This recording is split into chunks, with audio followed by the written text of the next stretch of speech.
How to delete passcode for restricted mode on TikTok. Hi everyone, I'm here to assist you today. Without any delay, let's jump right in. First, open TikTok. Click on your profile, then click on three lines at the top right corner of your screen.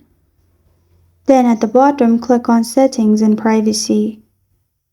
In Settings and Privacy, scroll down and you'll find Content Preferences. Click on Content Preferences. Click on Restricted Mode. And at the bottom you will find Turn Off. Click on it. After you click on Turn Off, simply select the reason and it will ask you password. To delete the passcode, simply go back and at the bottom you will find Manage Passcode. Click on it. Then click on Delete Passcode. Enter your current passcode. After that, as you can see, you have deleted your passcode. And this is how to delete passcode for restricted mode on TikTok.